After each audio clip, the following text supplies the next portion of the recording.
Welcome to the Boss Hog of Liberty podcast on the We Are Libertarians Network. I'm your host, Jeremiah Morrell, and as always, I'm joined by our co-host, Dakota Davis. Hey, how's it going, Jer? Man, I'm well-traveled this week. Are you? I am. We'll talk about it in a second. Our show is about our lives in rural Indiana. It's a show about folks who are involved in politics. We promise that our episodes are going to be a fun and an easy listen. We interview people who are influencers, elected officials, political experts, and folks that we just find to be interesting. On my left is co-host Danny Morrell in the third chair. Welcome, Danny. Hey, guys. How we doing? Doing well. Your Cubs are 1-0. 1-0. Started off with a leadoff home run and just enjoying the rain. There you go. It's been raining all day. So the guy who's apparently causes all the rain in the county is the county commissioner, Butch Baker. He's with us today. How are we doing, Butch? We're doing fine, and we got plenty of rain. We got plenty of rain. Yep. That was going to be my very first question for you. Is with your power as commissioner, is there anything you can do about the rain? Like, can you just stop it? Put a dome over Henry County? Correct answer to that is no. Can't do No. It takes all three commissioners to vote on that, and they can't agree on anything. That's Yeah, right. not just one guy. That's the way it goes, yeah. There's not a county mayor. No, not yet. Although I've heard talk of trying to have a county executive. So far, we just have the three. But he lives out there. But no, we're still trying to get him on the show. He's Danny's neighbor. All right. Anyway, it's been a busy week. Since we were here last, I took a flight out to Washington D.C., hung out there for 3 days. Dakota, you've been over here rebuilding our studio again, Yep. making upgrades. Yep. Yeah, and I'm dragging, but I'm here. You're dragging? I'm dragging a little bit. Fire breathing? Breathing dragon. Tuesday night, I was back, and Sarah's like, "You look tired." I was like, "I am tired. I've been all over the state of Indiana, the state of Maryland, the state of Virginia, and the District of Columbia." Yeah, that's right. We recorded a new bumper for the We Are Libertarians podcast for that we are syndicated through. And I sent you a message and was like, "Hey, did you get that out yet?" And you're like, "No, I've been busy." I'm like, "Really, Jared? Like, get it together, man. It's not like you've been in Washington D.C. for 3 days." Like, Exactly. that was So who'd you go out there for? So I went out with Purdue's School of Agriculture, a group called PCARROT, and they advocate for land grant universities like Purdue or the people that deliver extension or the 4-H program across the country. So there's like 57 land grant universities. Pretty much every state has at least one. And those guys are the ones that that do research, and then it's basically evidence-based research, and then they extend that back out to counties. So every county in the state has something like the Purdue Extension Office that you see in Henry County, Delaware County, and all over the 92 counties and pretty much everywhere in the country. So it's a really neat group, well-run volunteer organization. Had a lot of fun out there with about 35 delegates. We stayed out there for 2 nights, got to hear from a number of different experts from Congress, a lot of aides, staff members for the Ag Committee, and different members of Congress. Their staff members came in to talk to us. Chase Kitchen is the lead ag guy for Senator Joe Donnelly. He came in and met with our group again, and a handful of others. Lots and lots of Purdue researchers and the dean, Karen Plout, the dean of ag, or the interim dean of ag. She was with our group. So we got to hang out with those guys. Actually, we were talking about this rain, and there's a Purdue research program they're looking at. They're trying to figure out if crop subsidies, which we've talked about a lot of different ag issues on this show with Cade, if crop subsidies, like for crop insurance, if we're actually retarding the market and saying, hey, instead of having to deal with rain that comes in on your property and you flood, or say you come into a drought, if maybe we can do a better job of encouraging farmers to save the water that falls in their fields instead of trying to put it out into a tile and out into a ditch. Maybe the right answer is to encourage farmers to actually put retention ponds on their ground, save the water, and then use that in the summertime. So you don't have to go back through and divert the water in the spring. You save it, hold on to it, and then if you're going to have drought conditions later in the summer, then you come back through and you actually use that for irrigation. And we know from the State Senator Mike Crider episode that the correct way to do that would not be creating a wall, but instead, gently nudging and encouraging. That's kind of what I'm getting out of that. Well, but there's also different ways, not at the state level, but with incentives, because the federal government's involved in crop insurance programs as well. You could also have a carrot and a stick on that as well. So, but also if it was made affordable to the farmers, if it would help them out in the long run, then they may be more apt to do that. Yeah. Yep. Yeah, and if they, once again, they're studying that now, and they're going to spend 2 or 3 years researching to see what results come of that. But long term, that may be a solution to, as a county commissioner, you guys end up dealing with ditches and runoff and flooding, and it's a big thing today because we're getting biblical amounts of rain in the last couple of days. Yep. It's definitely good to have organizations that are out there researching, gathering information, so that we have a clue. And I would rather see that happen than government dictate to them that they have to do something that they might be good and might be profitable for them, but at the same time, when you try to push somebody to do something, you have a tendency to alienate them too. Yeah, Right. It's a lot easier to lead somebody than to push a rope on them. Sure it is. You're a horse guy now. Yeah. Well, I don't have to put a rope on my horse. I just walk out there and he'll just follow me around. So Just we're good. follows you to the feed bucket. Yeah. Oh man! So then, while I was in Washington, the other cool thing that happened is I got you. If you're a subscriber on the iTunes feed, you see that there's a bonus episode with myself and a guy named Steve Solomon, who works at SB Nation and the Team 980 in Washington D.C. Monday night, I went to Rockville, Maryland, and got to record an episode of the Steve Solomon Show. So that was in his very premium podcast feed, and it's in the Boss Hog of Liberty feed. Just because you guys are good folks. Really good show too. You really did a good job on there, especially describing the differences between Henry County politics and a county that has millions of people in it. That was really interesting. He's in Rockville, Maryland, which is Montgomery County, which is one of the 10 wealthiest counties in the country. They have a county budget, Butch, of over $4 billion a year. Not like ours. Yeah, no. No, their problems have more zeros at the end. Yeah, it's just unreal. They don't have just county roads, but they've got an entire train system as well, which I was a total rookie at. I was going back and forth with an IndyCar friend of mine today who works for NASA. He's literally a NASA weatherman, Will McCarty, and he lives in Silver Springs. And I said, I made a mistake. I took the this is going to sound like an episode of the Californians. I took the Green Line train to the Red Line, and it looks like Florida, and I took it up the east coast of the train line because it goes all the way up the east side, then down around through Washington and back up. And I screwed up and took the wrong way, so I had like 20 minutes to my train ride because I'm an idiot. So, anyway, but it was cool. It was fun to go. I really enjoyed it. I'll have if you follow me on Facebook, I'll have some pictures of my time out there. Got to meet with Congressman Messer's aides and Congressman Carson's aides as well in their office building. So Congress isn't in session right now, so they're all back home running for re-election like Butch is. But it was still neat to go. It was kind of like there was nobody really paying attention, so you could go around. We broke into the House Ways and Means Committee room, so we checked out where they raise our taxes on the regular. So that was cool. Yeah, it's a once a year thing. If you're really good friends with Jeremiah, then every year, whenever he goes to Washington, D.C., you know that your phone's going to get flooded with messages and pictures of him and his group from Washington, D.C. And it's like like you have some secret access because you're in all these different rooms taking pictures in congressmen's offices and things. It's pretty neat. It's a pretty neat program. It's a good trip. And we did on the Sunday night, we had a little bit of time and we went to the mall. The mall, if you've never been to Washington, it really is a good trip. And they've got all kinds of different memorials. And it was the first time I've seen the Vietnam War Memorial, and I was not prepared. Have you had a chance to go yet? Yes, I've seen it before. I knew about the traveling memorial, and I knew they had individual panels, but I had never been to the actual war memorial, and I really wasn't prepared. It was the most moving memorial I've ever been to because it's the type on the font of the names that are on there. Everybody that lost their lives in the war, their name is on the monument. Mm-hmm. It's a single wall. It's all on grade. So you're walking along the mall on grade, like at level, and then the wall just starts and it's just one name tall. And the more you walk, the deeper and deeper and deeper it gets. Wow, and you get to the point where you're so far underground, you're like 10 to 15 feet underground, and the names are just maybe 3/4 of an inch tall. So it was rough.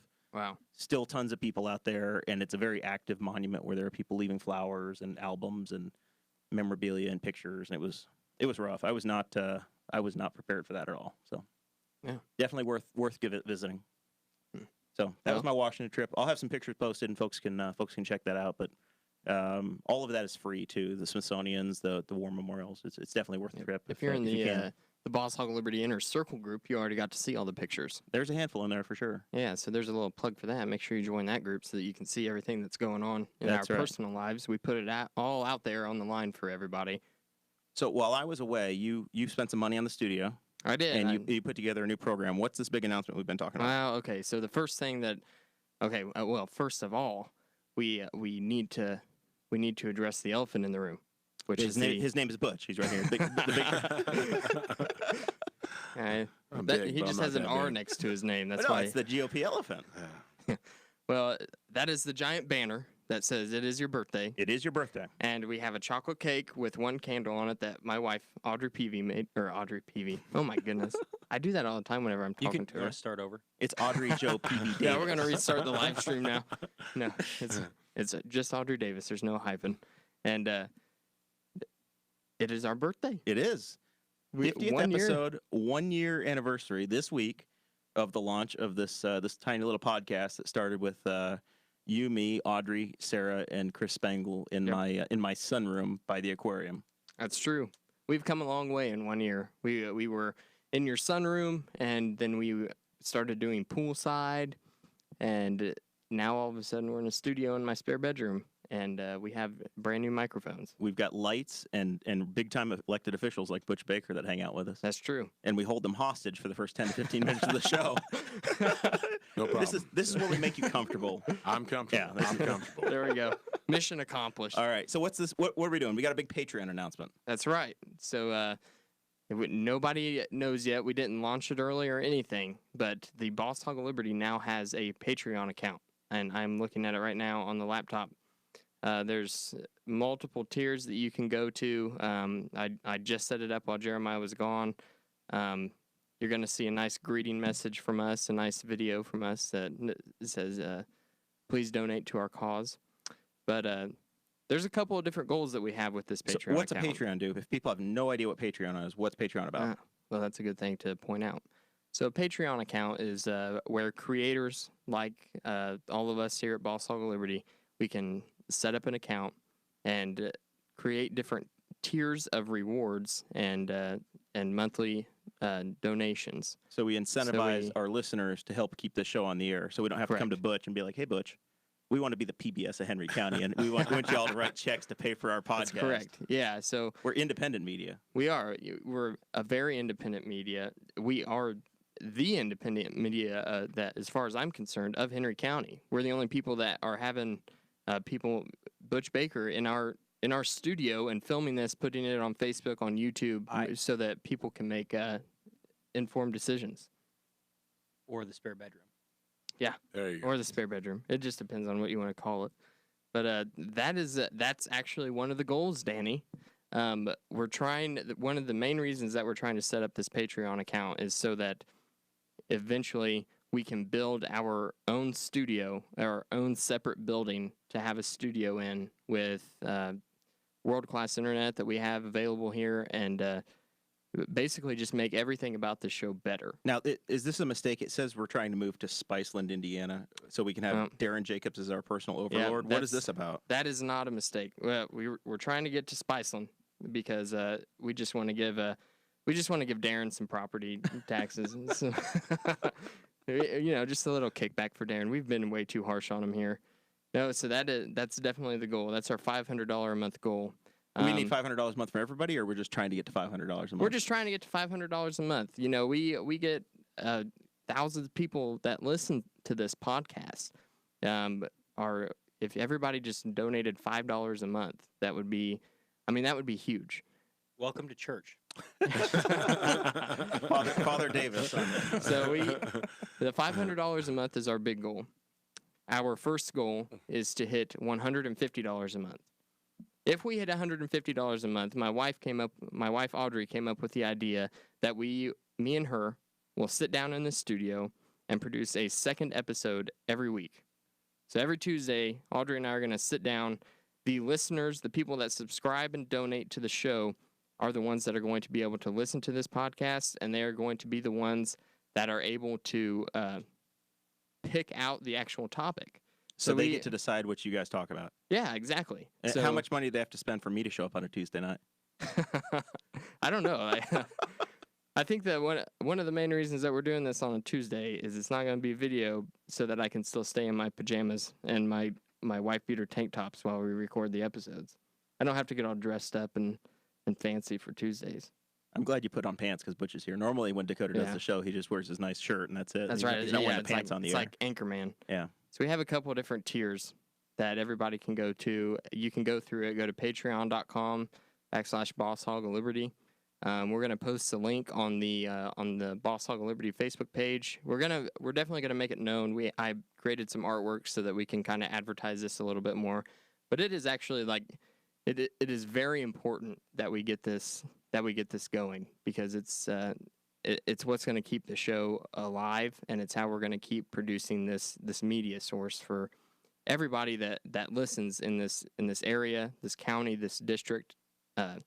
If you've ever listened, just help support us. It's a really big deal. So people can go to patreon.com/Boss Hog of Liberty to get more information on that, or it'll be in the show notes later. That's correct. All right. That's enough public shilling at this point. We probably ought to talk to Butch a little bit.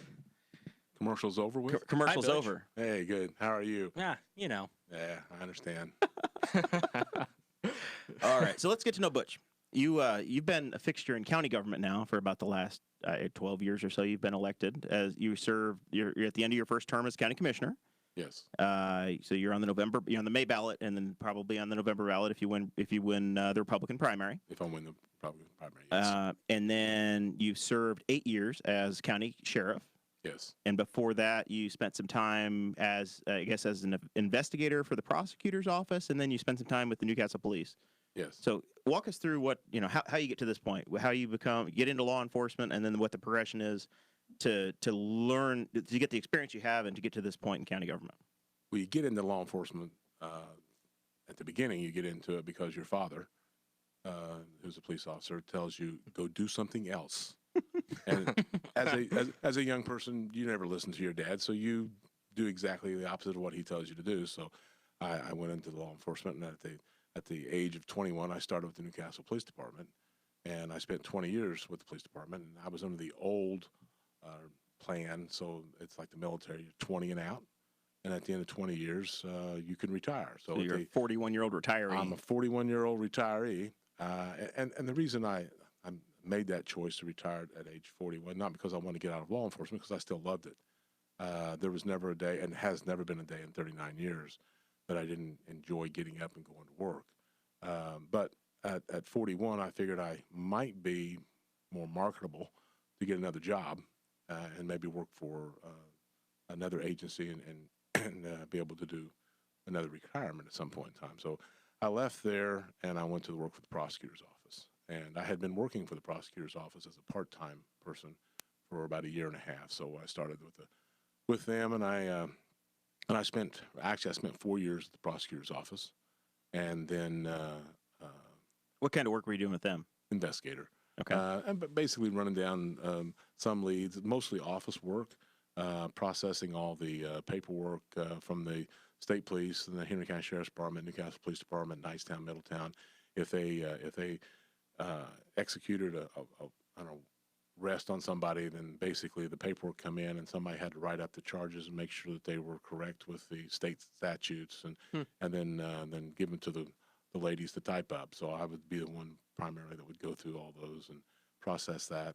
Occasionally, I would get assigned a case out of the prosecutor's office to assist. I was still on the homicide team, so did that kind of work. And then a newly elected sheriff, Kim Kronk, back in 1999, he came to me and hired me as his chief deputy, or as a rank of captain. So I went to work for him. So that's when you joined the sheriff's department the first time? That's when I joined the sheriff's department the first time, yes. And then I was with the sheriff's department throughout his 8 years as sheriff. And then I guess I ran for sheriff.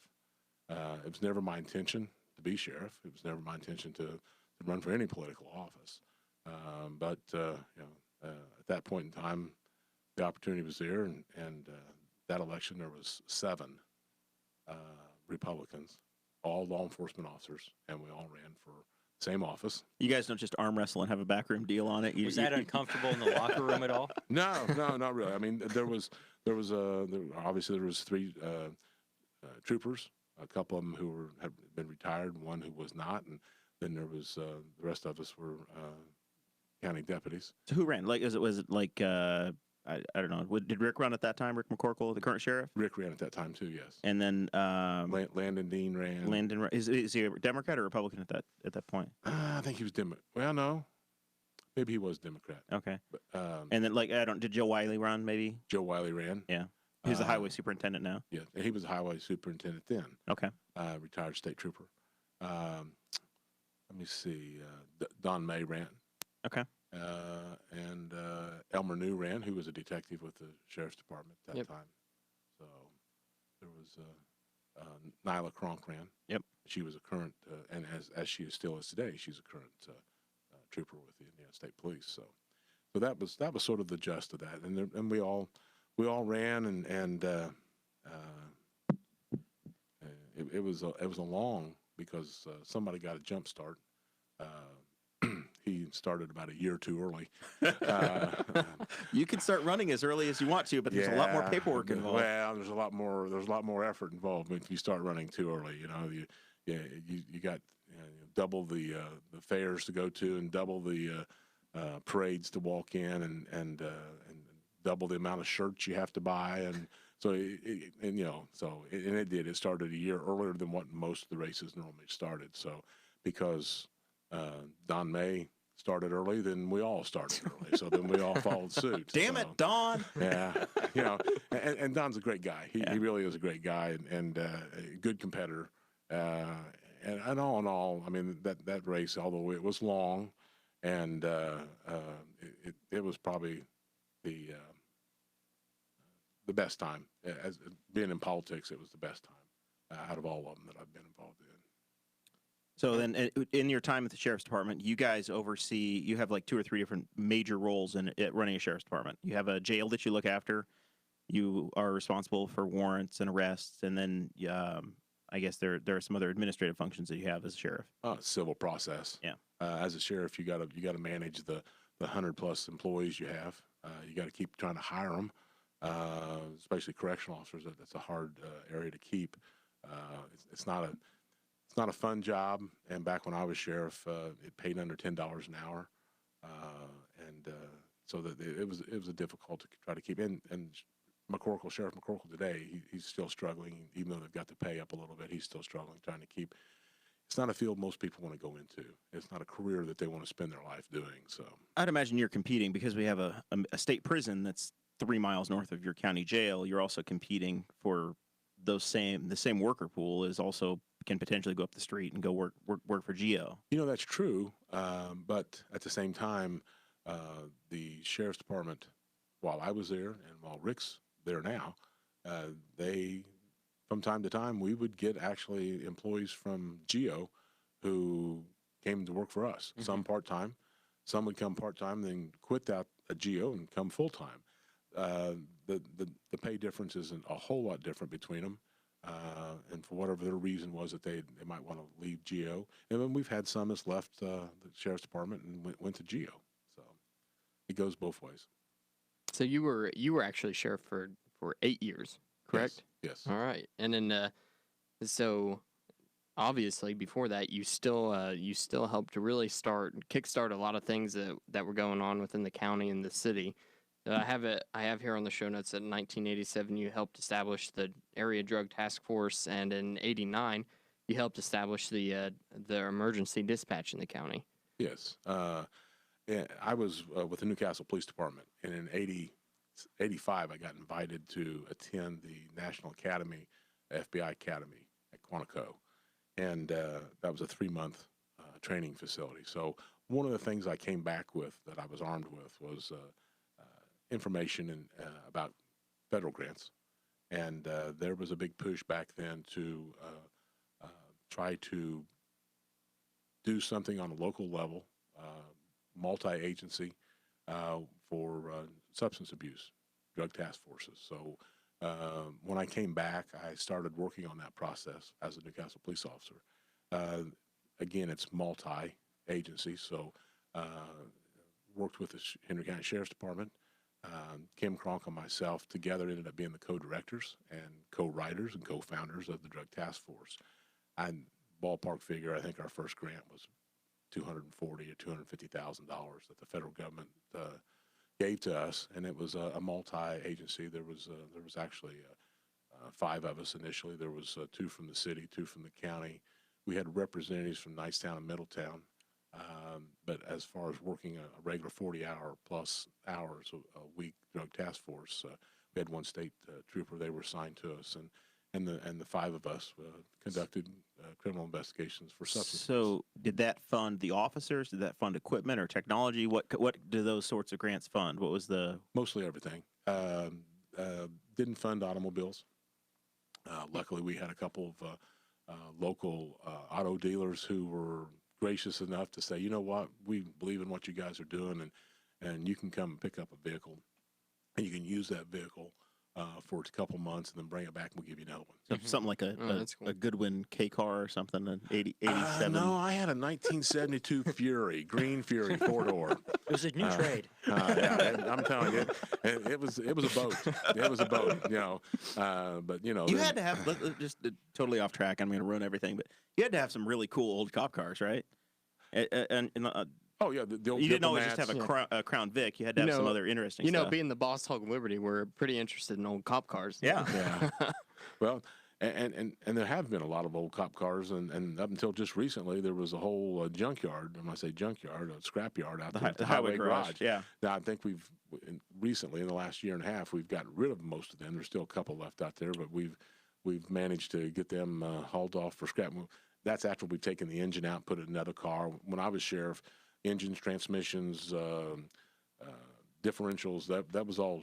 We strip one car and make another one. Which is Chop Shop. I like it. Yeah, What was the He doesn't need a title because it's a government car. fastest you've had a cop car? You would ask me that. I'm trying. Yeah.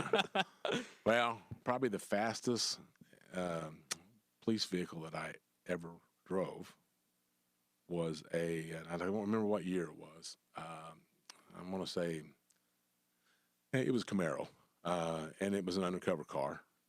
The second time I worked drug task force twice. I started it, and then I worked for it in a couple years, and then I got promoted to the rank of assistant chief, and then through politics, new mayor came in, and I went back to captain. You were no longer the assistant chief. No longer You're no assistant chief, Yeah. and that was okay. You know, you go up, you go down. That's just part of it. You know, so. No longer the assistant chief, so Not going to vote for that mayor again. well, actually, they made me captain. Yeah. And that was okay. I was captain in charge of detective division, and then about a year and a half into it, the chief came to me, and he says, "Hey, the mayor wants me to offer you the assistant chief job back," and doing basically what I was doing there, but just a different title. And it would have been a $1,000 raise, different title, but it would have also eliminated any overtime. And at that time, I was one of the few officers on the department that had homicide experience. So if there was a homicide, I was out. I was called out on it. So, you know, I would lose money, and only had about a year and a half left before my retirement. So I opted not to take the job back. I stayed where I was at, continued to run the detective division, and continued to conduct the homicides that took place in our county. John Phillips just joined in the live chat. How was he as a reserve officer? I can't. Not very good in a foot race. Yeah, all those guys that are reserves, you can't say enough about any of them. You know, all of them have little expertises in different areas, and they all do an excellent job. And without them, the sheriff's department doesn't run. Unlike the city of Newcastle, it's a small geographical area, and the county is so wide and big. And when there's a project going on, you need those guys to help out. Even if it's if it's a task that somebody might look at and say, that's not really that important. Well, yeah, it is. It's very important. If we don't have them guys volunteering, not only do they volunteer, but a lot of that equipment they buy out of their own pocket. So it's not a lot of it's not even stuff that we furnish them. So those guys, they serve a fantastic. I've long time had a lot of respect for the reserve program, especially here in Henry County. Actually, whenever I was going to apply and was 20, so I couldn't because I had to be 21. Close. I was close, but I'm 22 now. But I think this podcast might take a little bit of my time from that. I've always admired that. Always thought it was awesome Yeah. that we had something like that here in Henry County. It's awesome. It's such a great program. And there's training. I mean, the training that the Henry County Sheriff's Department puts them through is not only the state training that they're required, the 40 hours service training, but they do like a whole lot more training. Probably like 100 and some hours, 120 hours of additional training, and that they do with them. That really, I mean, it's similar to what the officers do that go to the academy. I mean, after a couple of years as being a reserve, I mean, you can send them out there and give them the project to do, and it's no different than sending out your line officers, your merit officers. So in the live chat right now, we're getting a question, and you probably don't know this now, but what's the response time? Somebody out on at Greensboro depends Pike on the south side of town. How fast that Camaro is. Yeah, that we true. didn't hear. What you're driving? What Yeah. it was. I like his question better. This was a police package Camaro, nice Camaro. Didn't look like nothing like a police car, and excess of 130. Okay. Okay, There you go. so there's the answer. A lot faster than I've ever gone in a car. And We I talked have about no that. comment whatsoever. We talked about that in the very first episode, the second episode of Boss Hog of Liberty. How fast we had each gone in vehicles before. Mine was 91. 91. Yep. Yeah. Now, It was downhill too, right? It was in you need a a faster car, Dakota. it was in a Chevy Sonic. So in the policies and procedures for the Newcastle Police Department and the Henry County Sheriff's Department, I think you'll find that the maximum speed that any officer is allowed to drive is Let me write this down real quick. 100. 100. Well, Okay. 105 mile an hour. But that doesn't account for the radio. Yeah. Yeah. So we can radio ahead if you're doing And get the 105 next car. and get the next car to hit you. Them stop sticks, they work real good. Yeah. Plus, I heard Landon Dean's car isn't calibrated right, so 100 for him is like 122. Yeah, he's probably He's right. pulled me He's pretty over a quick. couple of times, and he's handled it really nicely. It's been good. I caught him on a good day. Oh man, and not since Butch pointed him to the park board. Now he's just miserable all the time. All right. So one more thing we wanted to ask you about on the PACE team. It was the PACE team. 2010, you helped establish the Henry County PACE team, which is an interesting deal. You guys have a group that runs I-70. Our county, Henry County, has 3 exits on I-70, east to west interstate across the state of Indiana, and then I think it's at least 2 or 3 counties that are involved in the program. Wayne County and Hancock County. What do you guys do, or what does that organization do? That was initially the brainchild of the sheriff of Hancock County, and Bud Gray. And he came over and contacted me and said, "Hey, would you be willing to assign or put somebody in the Interstate 70 loop just to do interdiction?" And I said, "Yeah, I'd entertain that." And he said that there was possible some grant money. On the front end, as a sheriff, I made that decision, and I put an officer there. He put an officer there. Richmond, Wayne County did not participate. Richmond said they would commit to an officer, and they later did, but they waited on the grant money. So for about 3 months, I took one of my officers off the road and put him out there, and they actually had some good hits in that short period of time. But at the same time, we wrote a grant, Criminal Justice Institute grant, and the first year we were funded 100% for 4 officers. So the 4 agencies, Richmond, Hancock County, and Henry County, Greenfield too. So those are the 4 agencies, and those 4 agencies got manpower and vehicles and equipment. Obviously, they all went to the black, and everybody had the black cars, SUVs, and they patrol that out there, and they've been very successful.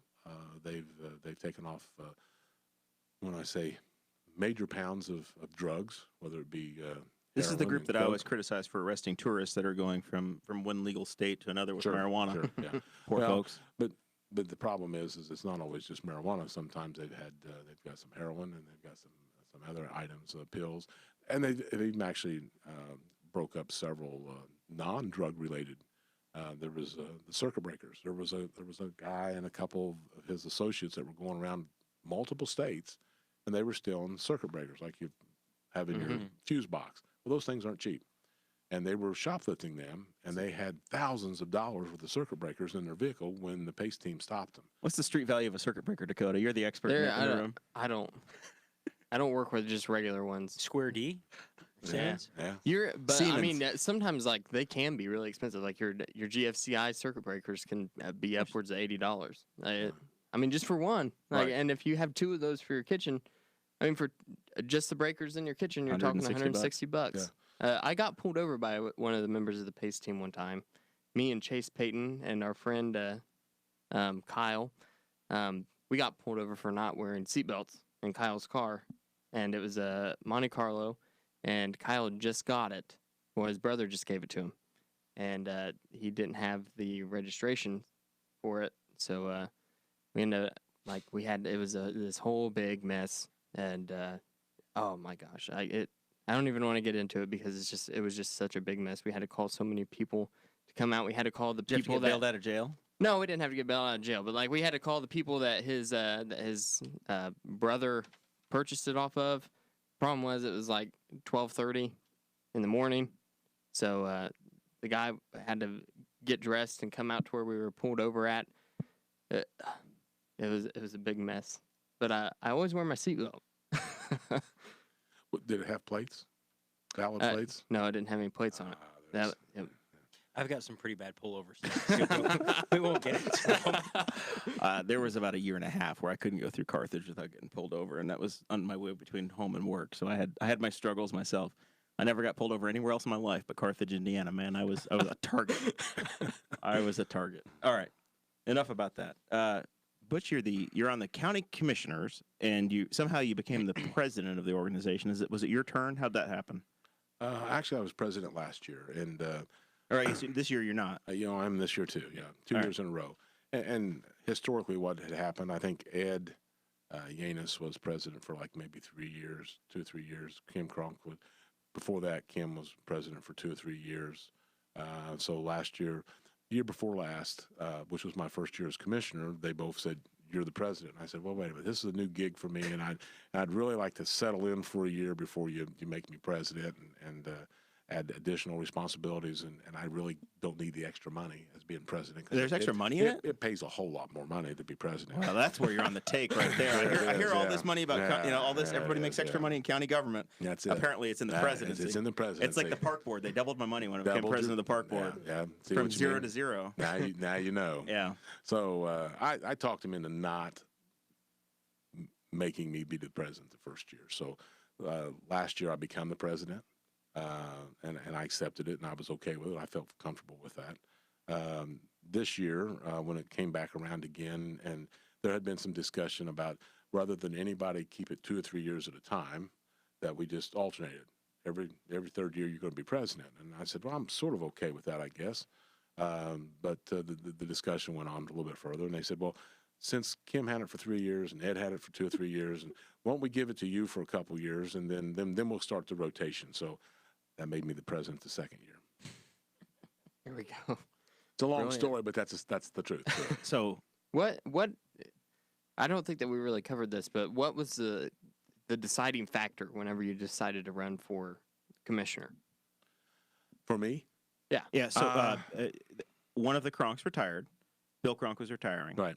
And so the spot was open. Spot was open, and I was leaving the sheriff's department, and Rebecca said you needed work. Well, and she did, but at the same time, probably the biggest deciding factor was the fact that I've been in public service since I was 21. I've worked for the city government. I've worked for the county government, different divisions, different offices, and I felt fairly comfortable at that age, even though I was getting up there in years, that I would probably be able to find a job someplace. And I was willing to, start looking. The only thing is the individual you just mentioned, Bill Cronk. That's probably the reason that I initially ran for this job. He hounded me. He said he wanted me to take this job. He wanted me to have this job. And he said, I need you to take my place. He said, I want somebody to take my place that I feel comfortable with. He said, I want you to do it. And I wasn't opposed to it. As a sheriff, running for sheriff both times and being the sheriff, I don't necessarily consider that it is, but I didn't consider it a political position. I mean, it is an elected position, but I was still Butch Baker, the cop, I guess. You know, I was just doing it just like when I was assistant chief. I started off not with the sheriff's department at a high rank, although I did, but now I'm the sheriff, and I'm in that position, even though I had to get elected by the citizens of the community to do that. So I didn't really look at it as a political position as much as this one. This job here is a political position, you know, and you run for this job, and not knowing all the details, although I did have a lot, because for the 8 years that I was sheriff, I missed one county council meeting and one commissioner meeting out of those 8 years. So I sort of had a feel for what they had done in the last 8 years and what had come up and how they had handled it. And so it's not like I didn't know what they were doing and know the operation. So I finally gave in to Bill Cronk and said, okay, I'll run. So that's how I started. So as you've run, you've been very different than other candidates in that I've seen people try to give money, and your campaign does not accept contributions. I, however, as I'm running, am an absolute whore, and you can send me money, Jeremiah Morrell, 3903 Jeffrey Street, Newcastle, Indiana, and we'll deposit your checks. You're not taking any checks, Butch. No. What's wrong with you? As a candidate, I would be beating the tar out of you if you're in my party. We always raise money. Well, I guess here it is. When I ran for sheriff, I took money.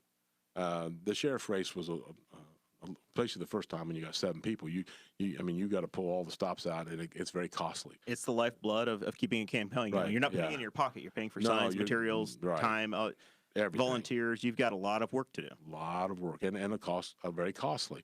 So I had that mechanism set up, and I collected that money, and I had a campaign manager, Todd Dawes, who basically took care of the finances for me, and he did a great job. And I needed that. If I didn't, I mean, I sunk about $10,000 of my own money into each of those races. But the campaign, the sheriff's race in the county is a lot more expensive than $10,000. So when I ran for the commissioner's job, I guess, I just took the approach that, you know, the people that gave me money when I was running for sheriff, I can honestly say this, and there was a lot of people throughout the community that contributed to my campaign for sheriff. Never once did I have anybody ever come up to me and say, hey, can you help me? I gave to your campaign. Never. So I didn't have that to say that I didn't like that, which I wouldn't like that. But when I ran for commissioner, I just made the choice that I wasn't going to take money from anybody. And I also made the choice that I was going to take minimal amount of money out of my savings and run for this office. And if I got it, that's fine. And if I didn't, that's fine too. So that was my philosophy in the beginning. Now, having said that, and knowing that other candidates, councilmen, other elected officials, and during various times has taken contributions, and there's nothing wrong with it. It's fine. But I've also known that they've had some heartache because the people that have donated to them have come up and challenged them because they didn't like the way they voted. Yeah. So by doing that, I'm sitting there thinking, well, I'm glad I didn't take any money. And I had money offered to me. I've had money offered to me this time. And I've just told people I'm not taking any contributions. I'm going to do the same thing I did the last time. And the outcome is, if I win, then I'll continue to serve. If I don't, then I'll look for something else. Yeah. Well, I think it's a great that's a pretty good strategy, and it keeps philosophy, you yeah. clean, too. oh yeah. Yeah. So It's so different. Like it's one of those things that I just am at a loss for words. I've never heard a candidate say, "Oh, we're not going to take money." It's just so strange to me to hear that. But I hear your reasoning for it, and it's brilliant. So we've talked about you being a county commissioner. For those of we have people that listen from all over the state of Indiana and all over the country that don't necessarily have He's going to county unbutton commissioners. that other button here. in a There we minute. go. We're gonna get into. It's getting hot in here, Danny. No, Podcast After Dark with yeah. Jeremiah Morrell. It's the dark shirt. This is not the second episode a week. I got a new microphone, and I'm in freeform mode here. I don't have to be leaned up on it. I'm protesting Dakota's new microphones he gave us. It's very different. I'm learning how it works. Anyway, what's the county commissioner do? Everybody's not familiar with the county commissioner. So you're kind of like the county executive, but it's a board of 3. So just a real easy primer on what's the role of a county commissioner and what are you overseeing? As you said, the executor of the county, the 3 of us together are like the mayor of the city. The difference is 2 of the 3 of us have to agree upon something before we can put anything in place. We oversee the operations of the county, the employees, the policies and procedures, the fleets. Payroll. We sign off on all the payroll. We sign off on all the bills, and there's tons of bills that come in every month. We got 12 buildings, so you got 12 utilities. You got maintenance. There's just all kinds of things. Ordinances, any resolutions, those come to us, and then and the county attorney, and with his advice, then we'll process those and go through sometimes public hearings, and then we'll have to make a decision. And that's the big thing. We have to make decisions on about everything that takes place, and in doing so, we'll take input and we'll listen, and then it's the bottom line. It's up to us.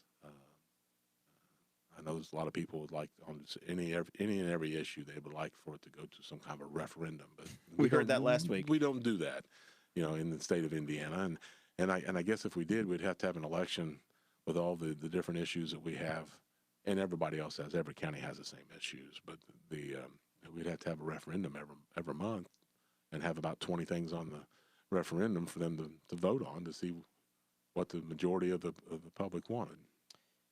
So you guys meet twice a month. Twice a month. 6 o'clock in the old county courthouse, or Yes. the county courtroom. Courtroom, yes. And we have a meeting on the second Wednesday of the month at 3:30. It's called a work session. We have a work session that allows the 3 of us to sit in the same room in a public meeting, open to the public, in the same room, and we can hear from department heads or citizens who want to talk about a particular issue, and we can discuss that issue between ourselves. We just can't make any decision.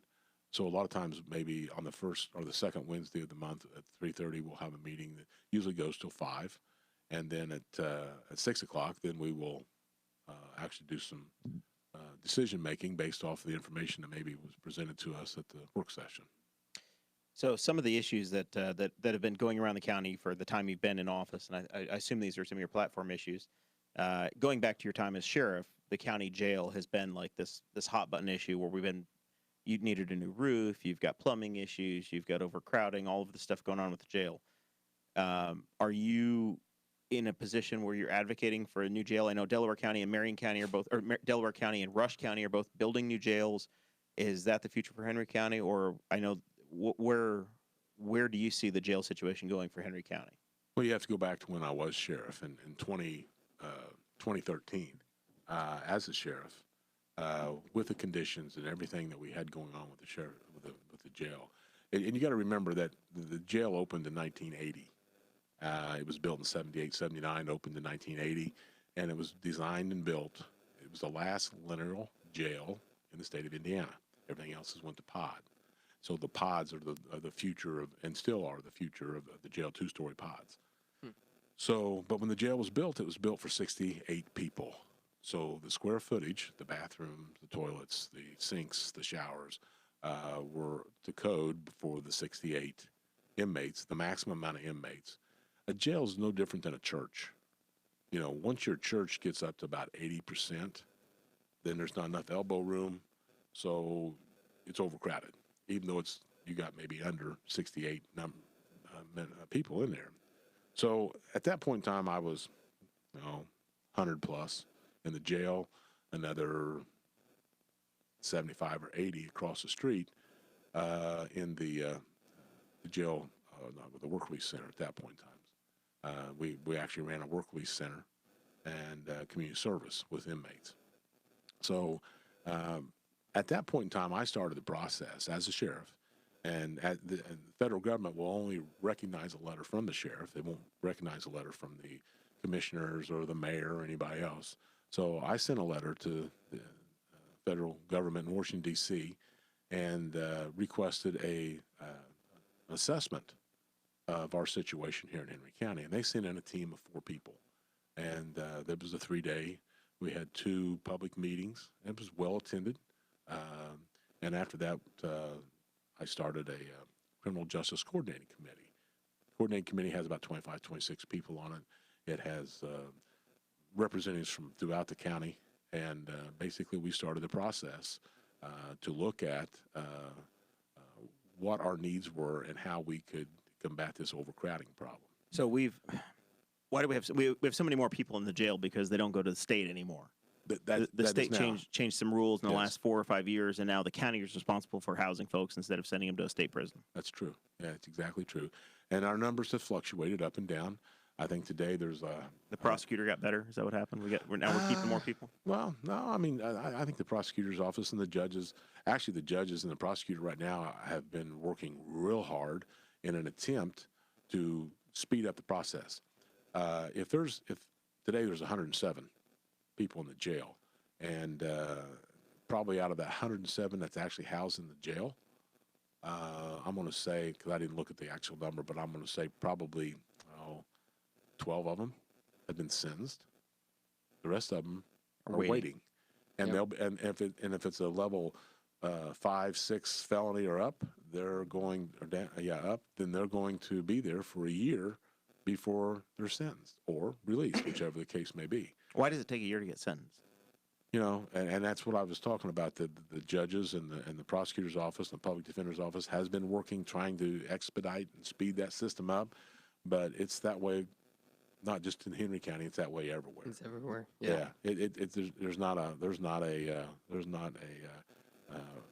A lot of times it has to do with the inmate.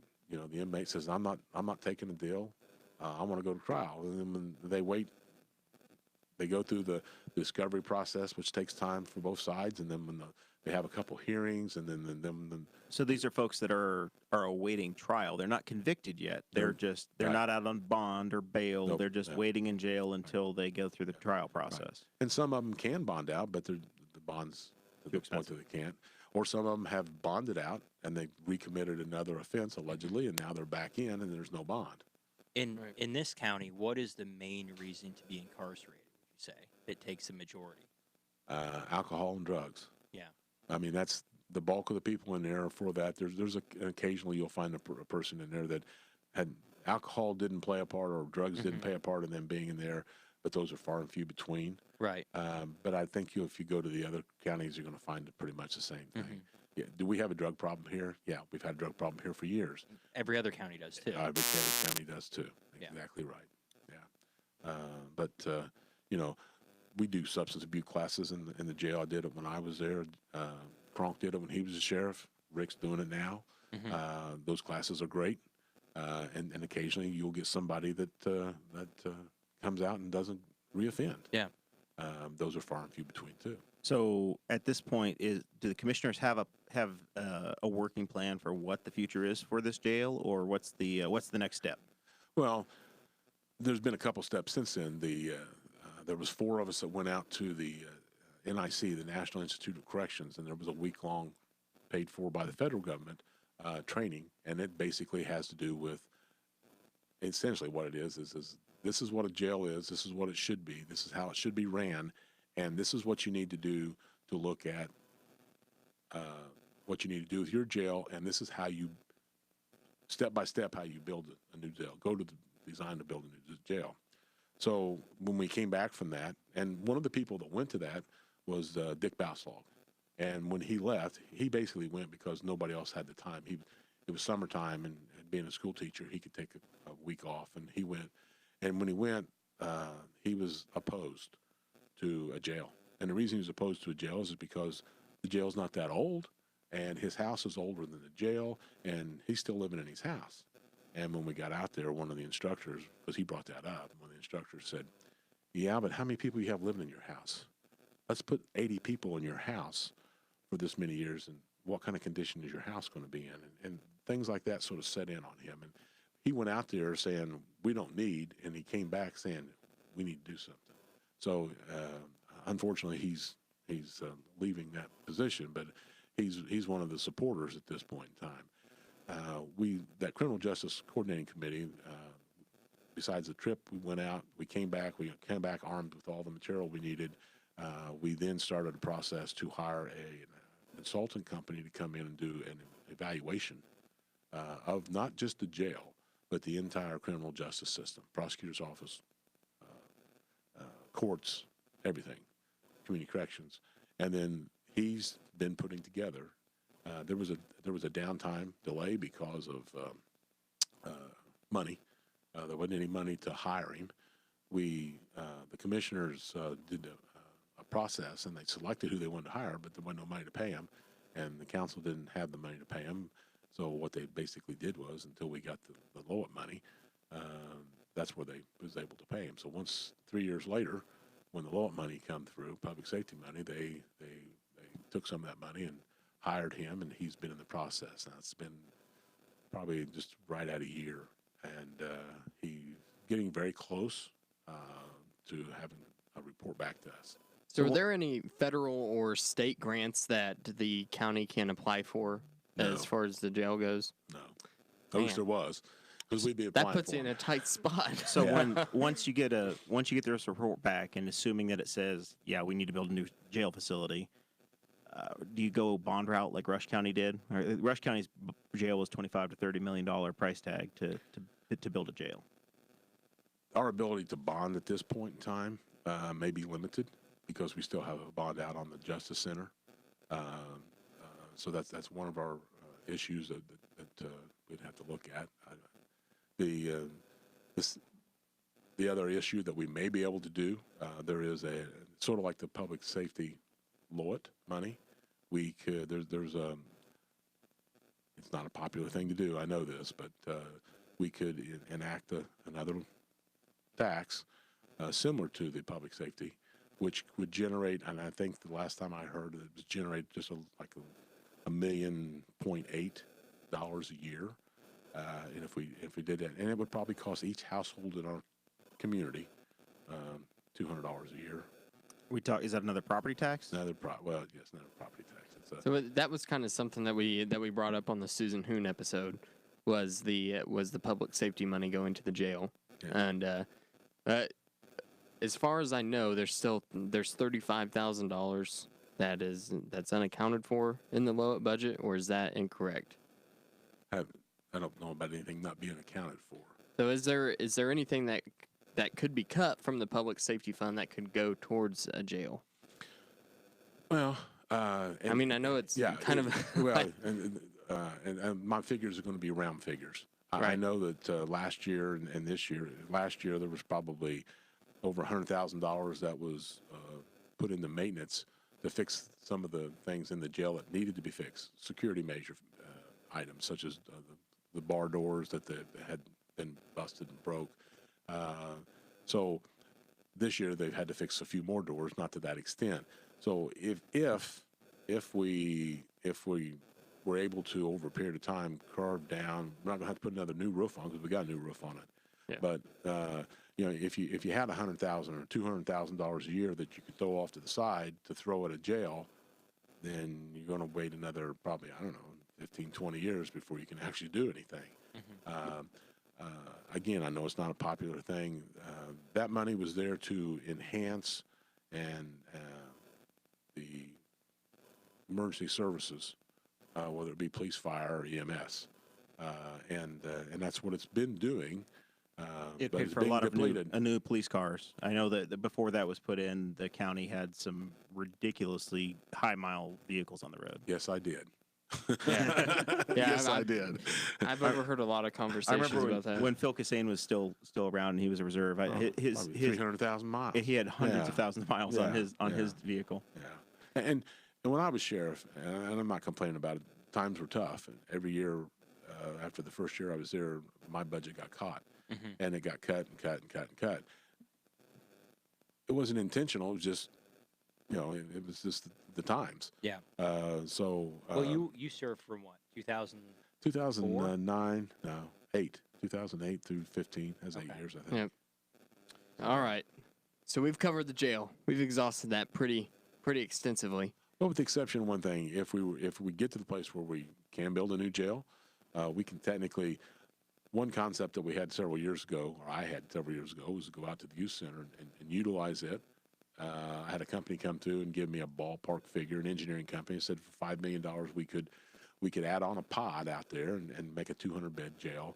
Detectives officers, the sheriff's administrative office could all be there, and that, to me, that sounded like a fairly reasonable $5 million. I mean, still a lot of money. I understand that. So that didn't fly.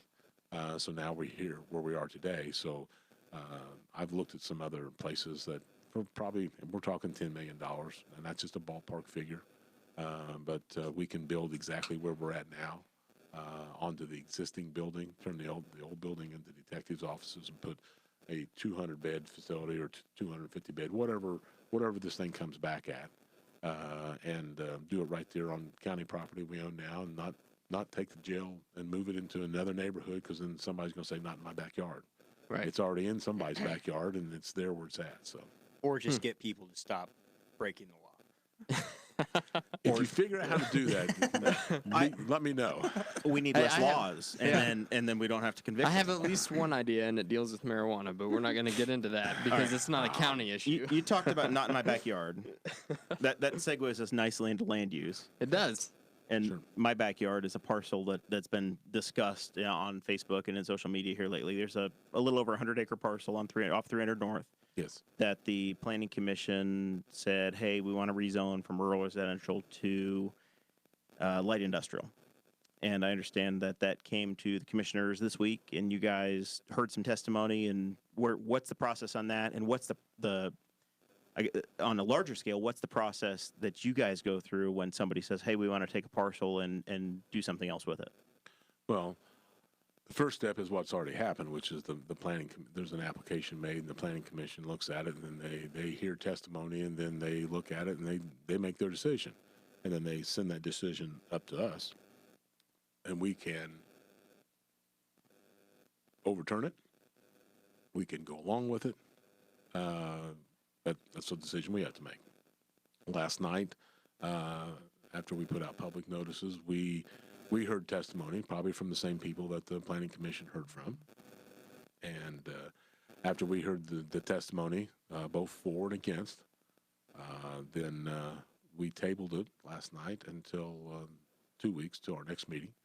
And at our next meeting, then we'll have to make a decision one way or the other.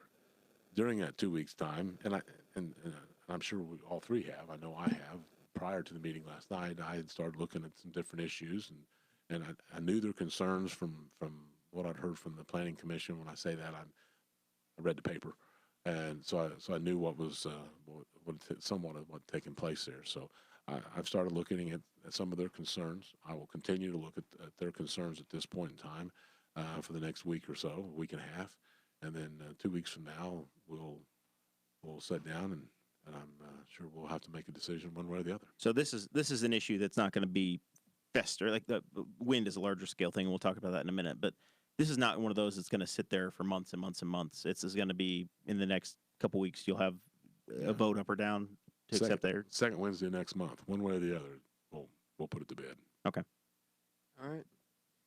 So so we've been seeing this issue, and there's been a lot of outrage around people in the community about this particular parcel of land.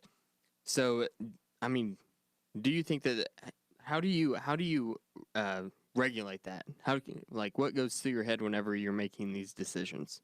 Well, it's regulated by our current ordinances, and there's ordinances out there, and I don't think a lot of people realize about those ordinances, and those ordinances control and dictate what can and can't go in a particular area, how it goes in, what has to be done, all the different regulations from the health department and Darren Jacobs' office the Our token socialist. service surveyor's office, the highway engineer, the highway superintendent, all those departments. There are ordinances and regulations that whatever goes in there, we'll have to comply with, and it's our responsibility, the county's responsibility, to make sure that they do comply with them, so that we don't have them doing something that they're not supposed to, that creates a bigger problem than what they got now. Obviously, you have a water problem out there. No, I have plenty of water. Yeah, you have a water problem. Yeah, too much water is just as bad as no water. True. I also have a sewer problem. I've got the double whammy. Yeah, you do. So both kinds of water. The part, yeah, I've got fresh water and black water.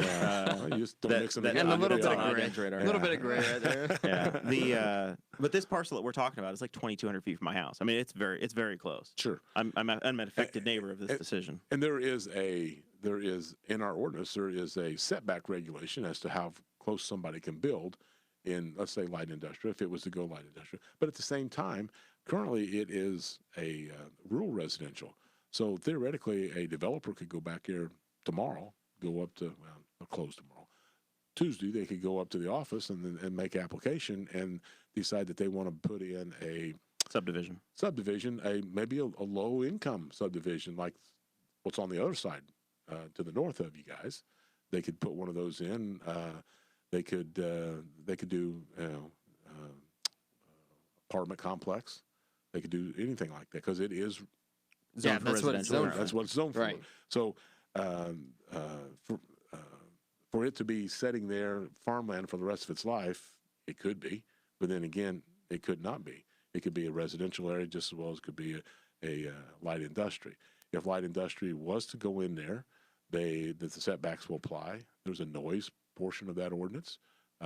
This ordinance is already there in place, and it just has to be enforced and made sure that it's adhered to when something was to go in there, if it goes in. Yeah, as a guy that lives in that general area, just to our south and west, we have the Newcastle Industrial Park. And honestly, as a neighbor of that, I lived in there's a set of 5 little apartments in one structure next to Duke Energy's building. Duke Energy, DL Couch, CarQuest, they were actually some of the best neighbors because people weren't there when you were home. They were at work, they're gone. The grass is cut. It's nice. It's quiet. It really didn't affect my life having them there. It was actually nicer because I didn't have neighbors and people coming and going and stuff going on. It was nice and quiet. So is it true that Boar's Head is light industrial? Yes. It is light industrial. And it takes up 65 acres of land? And they've got about that much land out there. Of course, that's parking lot and right. and yeah.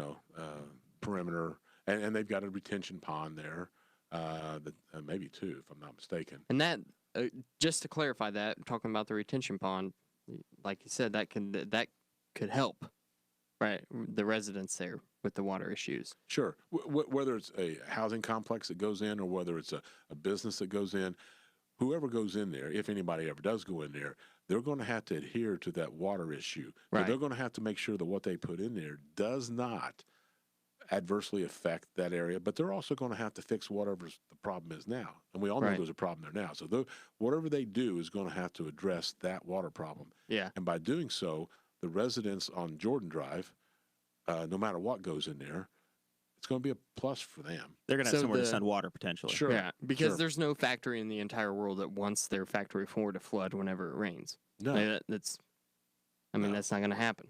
So one of the other big land use issues that we've been seeing, and it's been a hot topic since you've joined the county commissioners, is the wind farms. At this time, your organization or your committee, the Board of Commissioners, has been studying something called a WEX, or a Wind Energy Conversion System Ordinance. I guess, can you help us understand what your role is in that? Are there any projects right now that are expected to be built or are on the table? I know this is kind of your opponent right now in the primary. This has been one of the main issues that he has been bringing forward. So I guess paint the picture as you see it today for the commissioners and your role and where that's at. Okay. But I'm going to go back a little bit further. Sure. Prior to becoming commissioner, and I attended some of those work sessions where the commissioners back then had put together a committee for CAFOs. And that committee, CAFO is a confined animal feeding operation. yes, yes. And that committee worked on that. And I'll have to say, of course, I sat through some of those sessions as a sheriff for the purpose of trying to educate myself, because I had been elected to this position, and I wanted to make sure I understood what was going on. So having sat through those and watching those and seeing the outcome of that, they developed that. Don't get me wrong, there was people on both sides of that in that committee, and they didn't agree, and nobody got what they wanted, but they come to a compromise, and they were able to put together an ordinance that everybody can today live with, whether they like it or not. And we, the commissioners, we get notifications from the state on a regular basis that one of our local CAFOs in our county is either expanding, or they're adjusting something, or they're changing something, and they have to apply with the state to get permit to do that. And they have to notify us. That committee, when they designed that, they did a very good job, because they put it on a point system. So if they do something that's within the point system, they don't have to come back to the Planning Commission. They don't have to come back to the commissioners, and we don't have to get everybody riled up again. So when they set that and designed that, they designed that so that if it was within these guidelines, they could do it, providing the state gave them permission. So when the state gives them permission, they can go forward with that. Since I've been commissioner, they've not had to come back and have any kind of public hearings to make any adjustments or changes for a CAFO. The wind is the same, was going to be the same process. We, the commissioners, tried to impanel, or we did impanel. We did impanel a group of people for and against the wind, and asked them to work on a new ordinance. We have an ordinance. And we've had an ordinance, I think, 2010. But that ordinance needs to be adjusted. I don't think there's anybody anywhere that won't say it needs to be adjusted. Some of them think it needs to be thrown out and kill the project. Some of people think that it needs to be more restrictive. I don't think there's anybody out there that thinks it needs to be less restrictive. That committee was put together. That committee worked on it, had numerous meetings. That committee was a little, I'm not sure what word I'm looking for, but there were some heated sessions between them. Both sides was very passionate about their beliefs. And they ended up having a process, and that process ended up giving them to give to us a proposal for a new ordinance, which when it came, which we never officially seen it, we knew what it was, but when it came, it was less restrictive. That's not what the three of us commissioners wanted when we impaneled this group to do this. We weren't looking for less restrictive. We were looking for possibly more restrictive, and any new ideas that could come in there to help safeguard the citizens of Henry County and take care of Henry County as a whole. So when they disbanded, they gave it to us, we formed our own committee, the three of us, and we've had numerous meetings. We took numerous input for hours from both sides. We had set downs with the people for wind farms and the people opposed to wind farms. They each give representatives. We sat there. We took their information. We've been provided with documentation from both sides. We've been provided with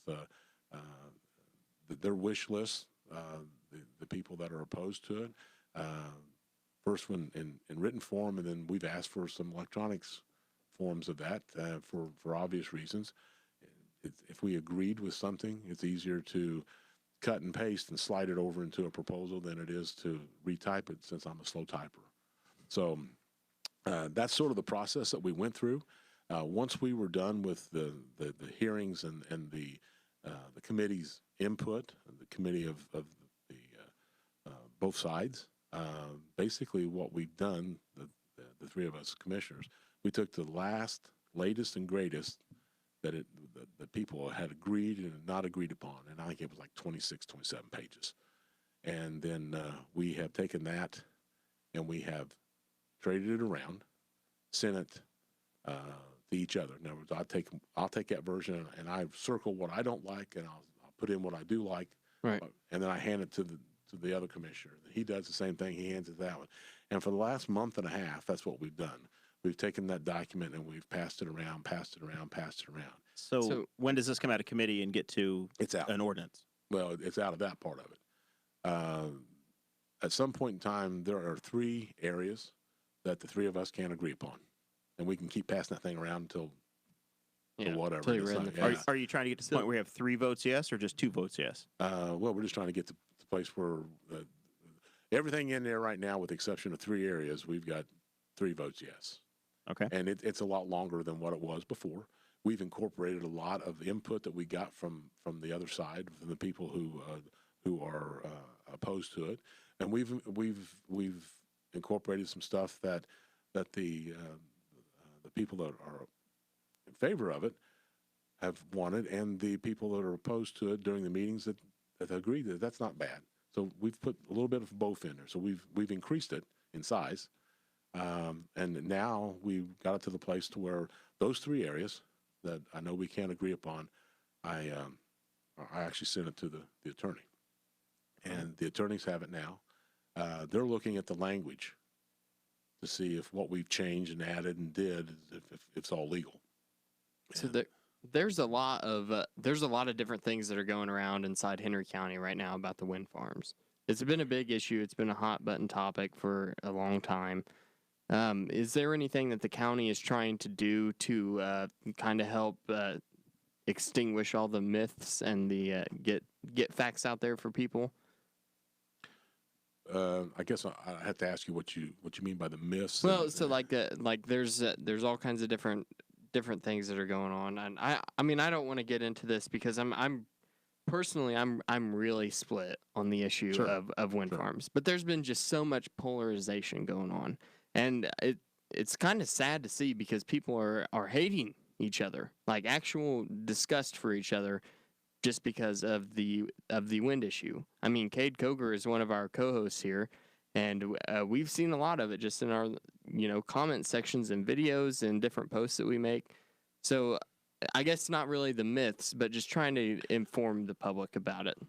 Well, and I guess the problem there is, and when you talk about the controversy, come sit in our seats.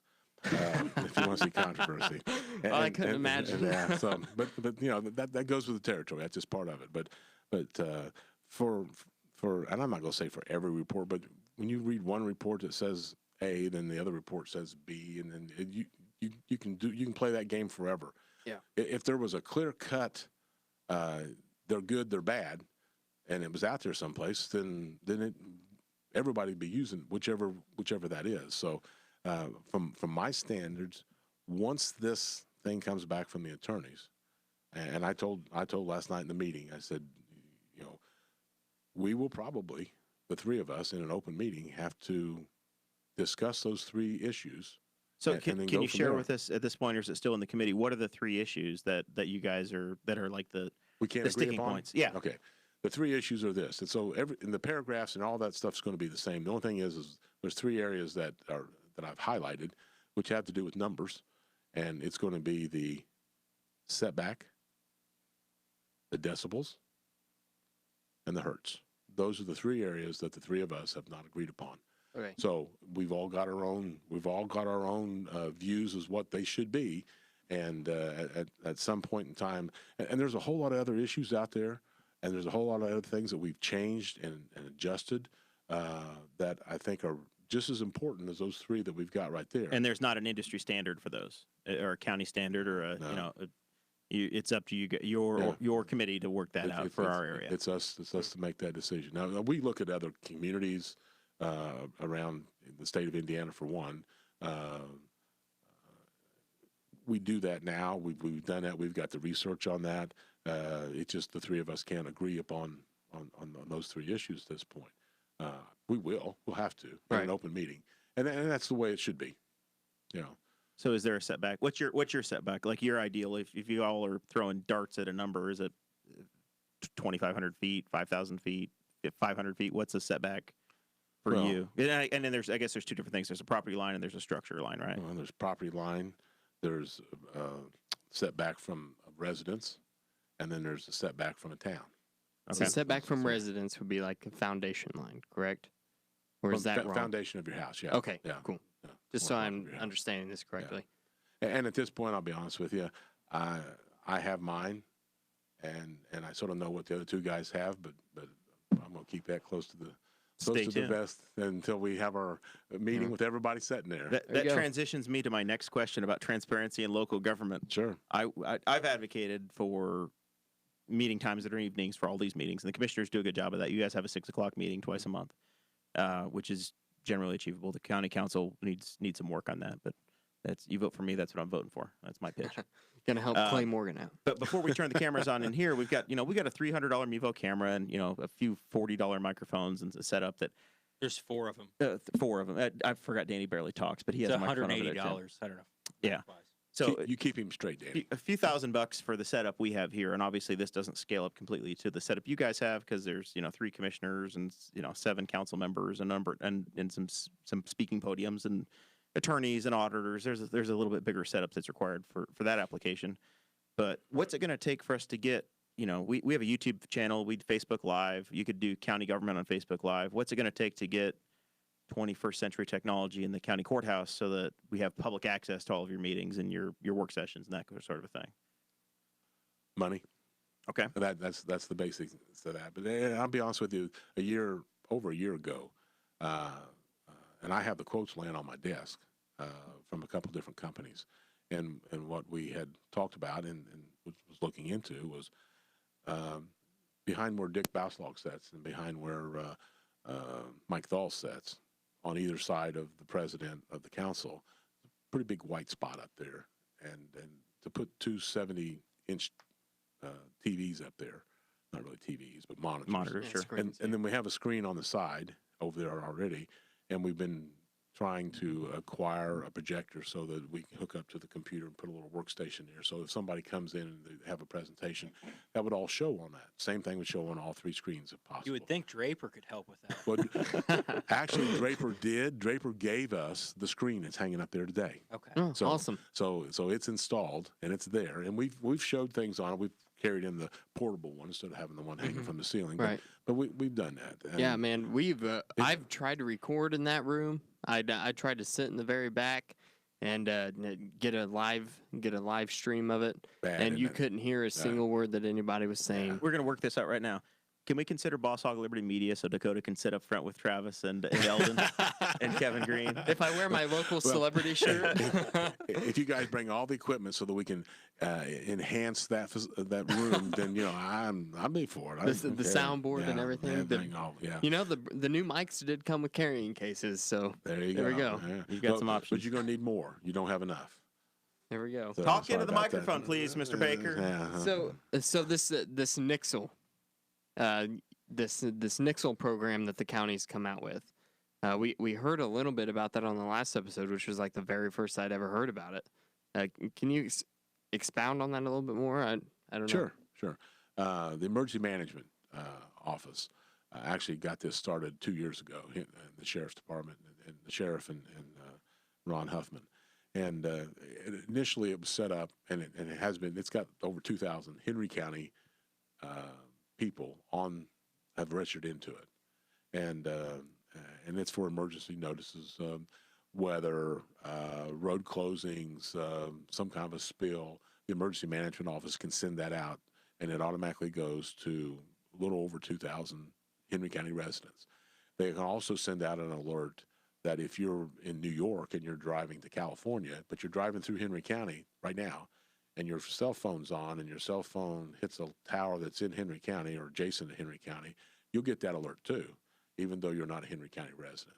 Okay. So that's how that sort of works. He has recently, he being Ron Huffman, has recently set up subcategories.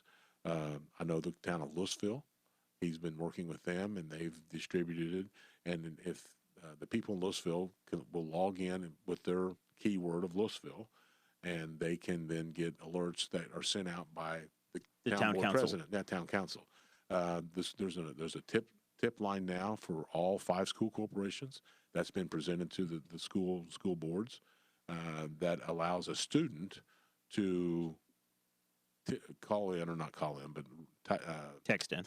and put a tip.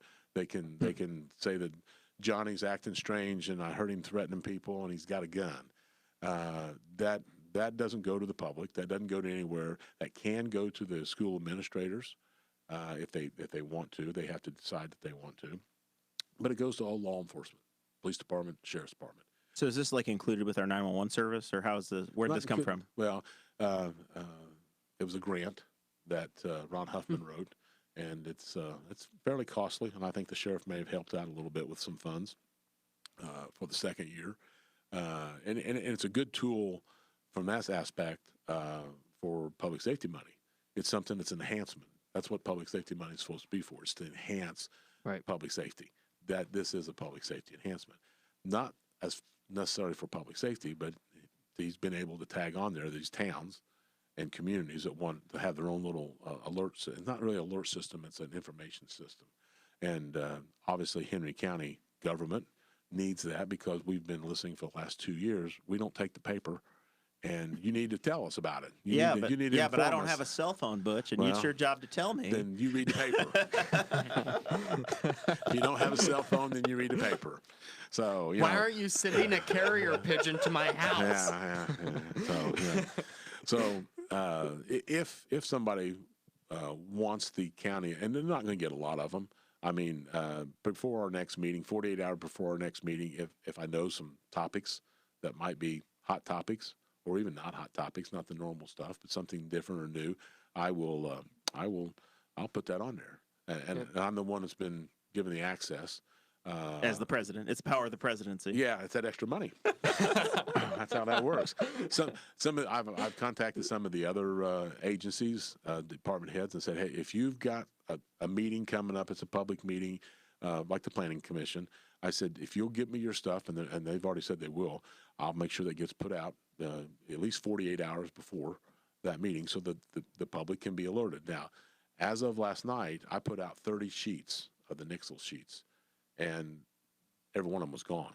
So I'm hoping that everybody was at the meeting last night has signed up for it. So if people want to sign up, they text to the number 888-777. They type the word Henry County. They send Henry County, and you'll be signed up. Yes. So it's just that easy. And then you get tweets directly from Butch into your inbox. Henry County, all one word. Is it at real Butch Baker? No. And in fact, just so we don't confuse anybody, Butch Baker's name doesn't show up on there anywhere. It just comes from county government. It just comes out of Henry County Management, and then it says, the first line that I put in there is Henry County Commissioners, and that's all it is. So it's from all three of us. All right.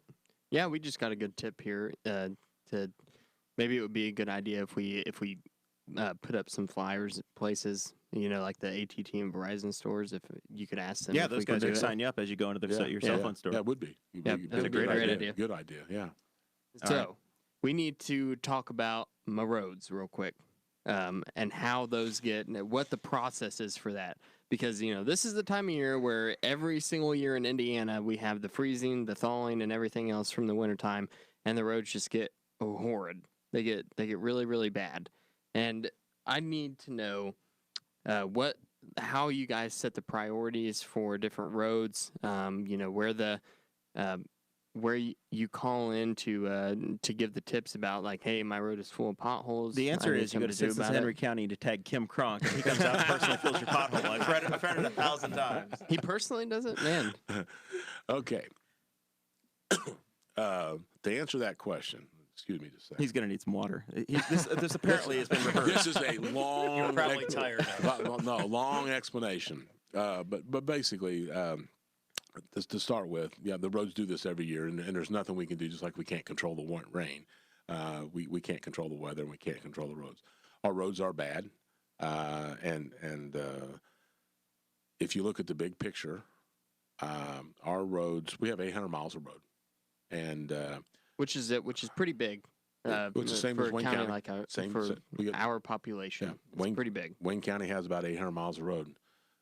We have 800 miles of road roughly. So to fix those roads costs money.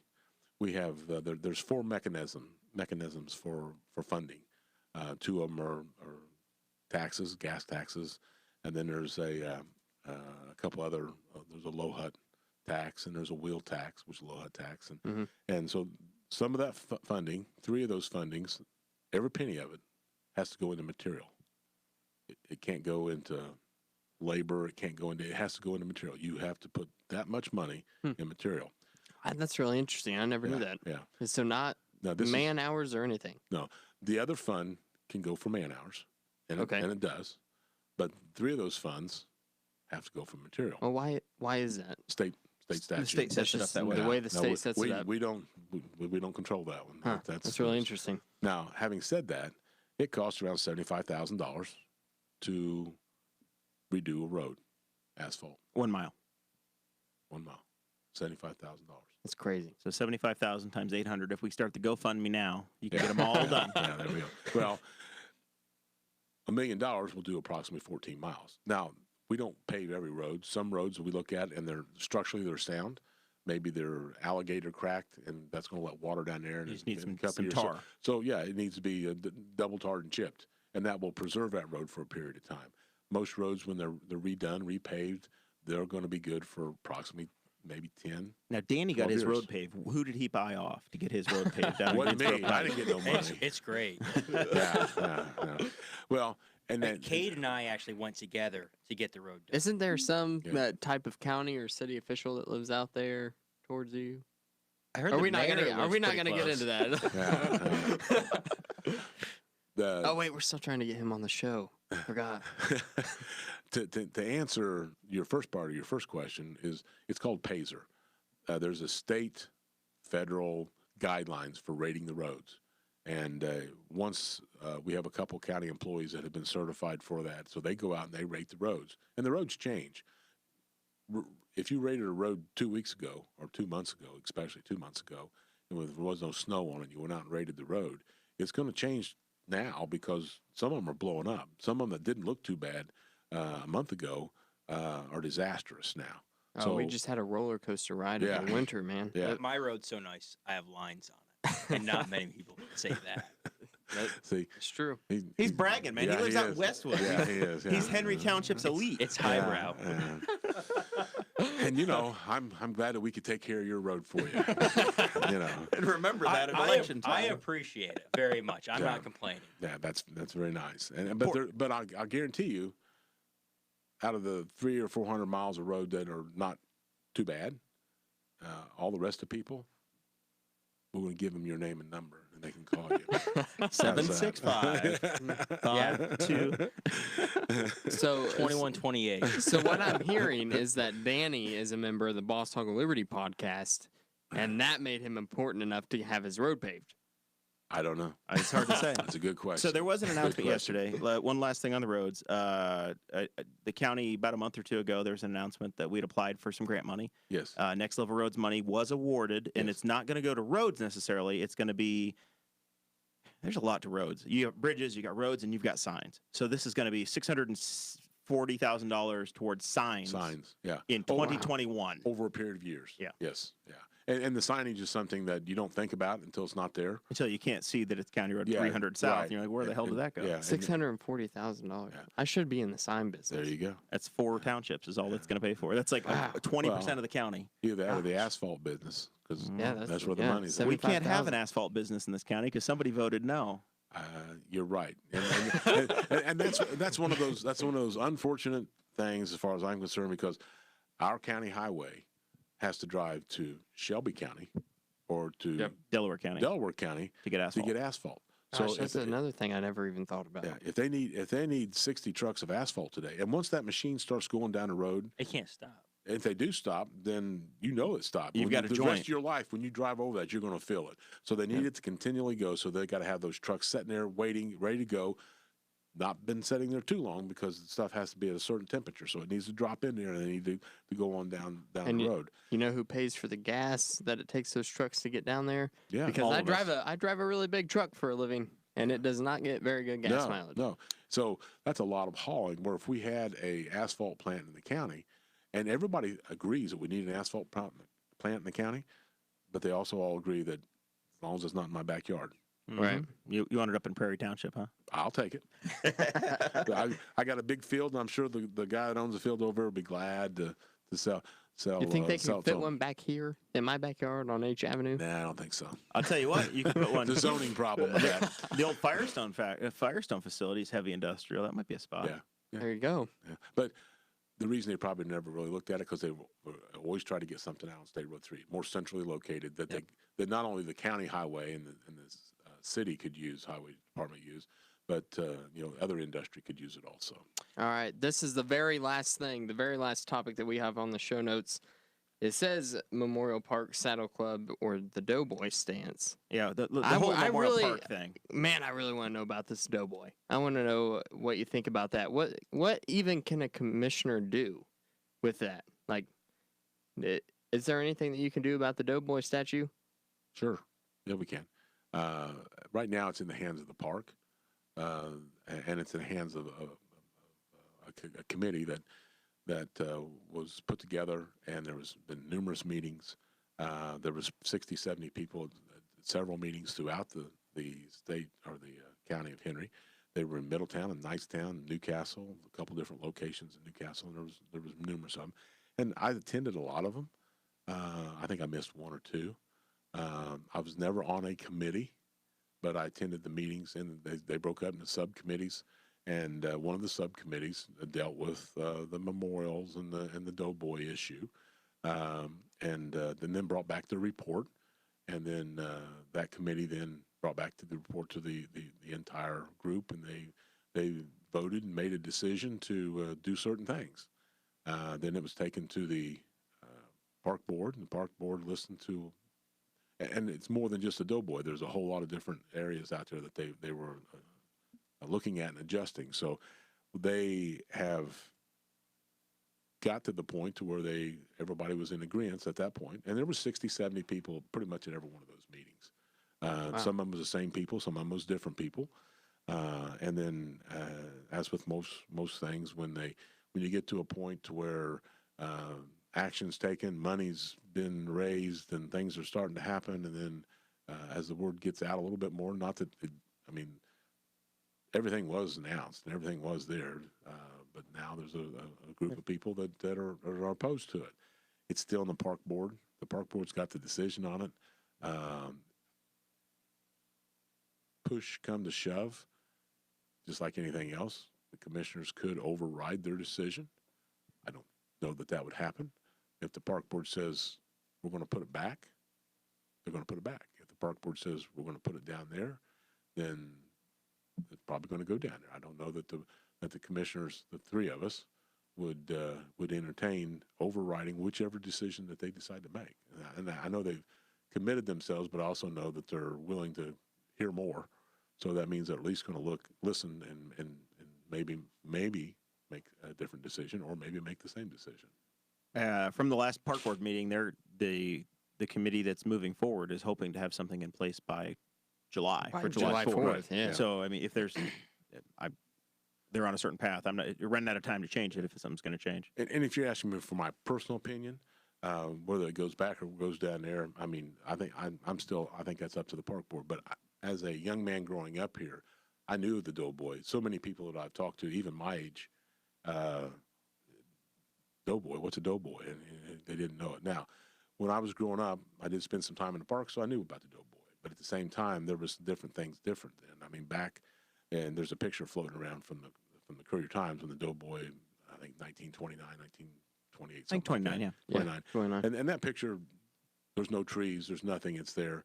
But I remember that Doughboy being there when I first started driving. And when I first started driving, the State Road 3 was a 2-lane road, and it got converted to a 4-lane highway. Yeah, I know I'm old.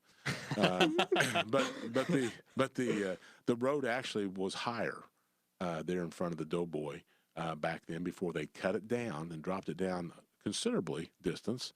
They dropped it down because there was a big hill there, and there'd been a couple one of my classmates had a head-on collision on State Road 3 when it was 2-lane, right there just south of the house where the superintendent lives, and south of the Doughboy, because it used to go and just drop off, pretty steep drop off right there. I can kind of see that in my head there, where the grade is up there by the Doughboy. Yeah. The grade has dropped down. The road has dropped down considerably. It used to, years ago when you drove by, you could look over and you weren't eyeball to eyeball with Doughboy, but it was right there. And then when that road got cut down, now when you drive by, you sort of have to look up and look over to see it. So it's not as visible since they did that. The interurban used to run down through there. The interurban's still there. The height of it's still there, and it was about the same height. So, things have changed and the trees grew up. And the company that has refurbished it, one of their issues is that thing had years and years of sap dropping on, just like sap dropping on your car, and what it does if you don't clean it off and maintain it, it can deteriorate it fast. And to me, what is too bad is you have people that are legitimately trying to do something good and trying to make something better, and it's not being perceived that way, and it's being kind of villainized, and no one's trying to move anything and be malicious and disrespect anyone. It's for the betterment of the park and the community, and it's interesting how some people's opinions are perceived completely different, I suppose. It's kind of I kind of held that same opinion whenever we first started talking about the Doughboy, where it was like, okay, people are trying to make something better. Why would you be against it? Mm-hmm. And then actually, to give credit to Mark Sean Orr, he just the history behind it. I'm a really big history guy personally. I really love learning about history, especially if it's a place that I am involved in. He's kind of helped. He's done a really good job of shaping my opinion to where if there was something that we could do to honor more modern veterans as far as Memorial Park goes, then it should be done.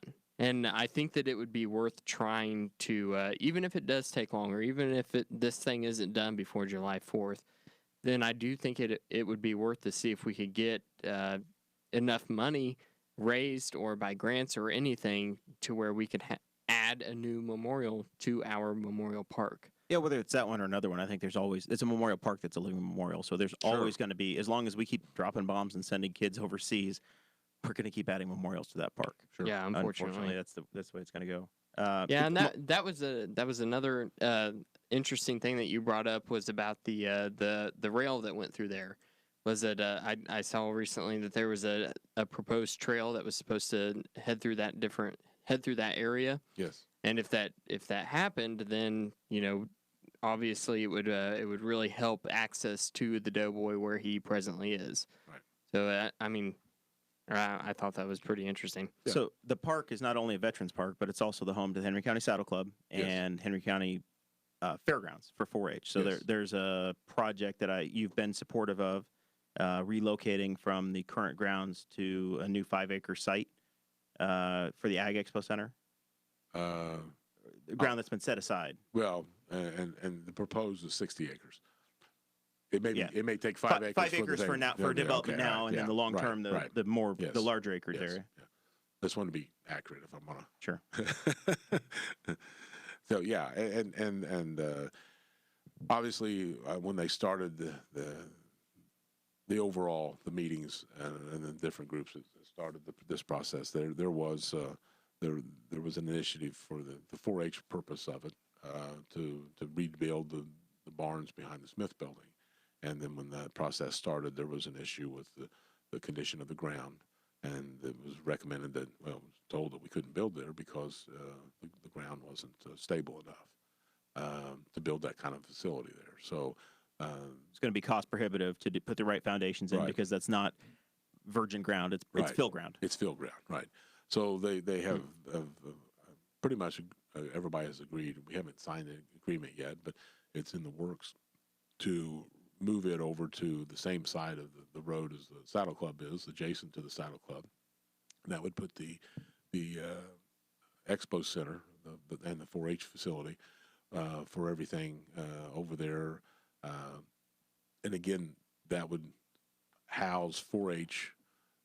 Everything is horse and ponies. Horse and pony would still be with the Saddle Club, but they would be side by side, adjacent to each other. All right.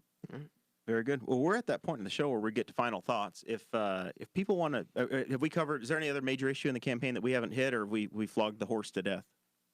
I mean, pretty much you covered everything. Hopefully I've answered your questions and been able to make some sense of what I was saying. I guess I'm going to go back to a topic that I'm probably going to kick myself for doing Camaro this. story. No, the Camaro story is the Camaro story. Yeah. But I'm gonna go back to the wind issue. I'm not necessarily pro-wind. I'm not necessarily anti-wind, but I'm also not. I understand. It's sort of like the CAFO issue. With anything, there's two sides. Sometimes there's more than two sides, 3 or 4 sides, and for us to listen to all those sides, take that in. I feel, as an individual, and I feel as a commissioner, that there is and can be a middle of the road. And I've told a lot of people this over the last few months. When we get done with this, the people opposed to it aren't going to be happy. The people that want it aren't going to be happy. The companies aren't going to be happy. And probably the 3 of us commissioners aren't going to be happy. So when the dust settles on this, everybody's going to walk away and everybody's going to be happy. But that means compromise. And we're going to come to something that at least everybody can live with. They won't be happy, but they'll be able to live with it.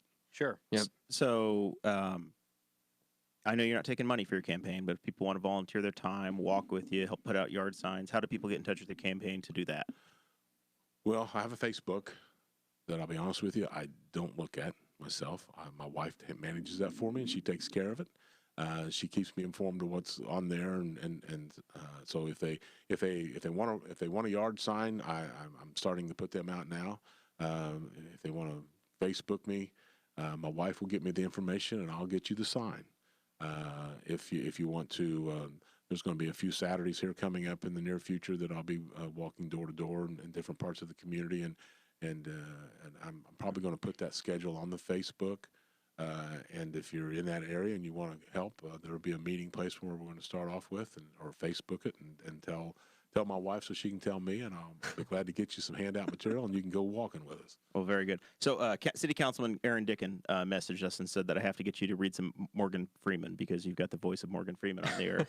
So I need you to read this meme for me for the people of Henry County.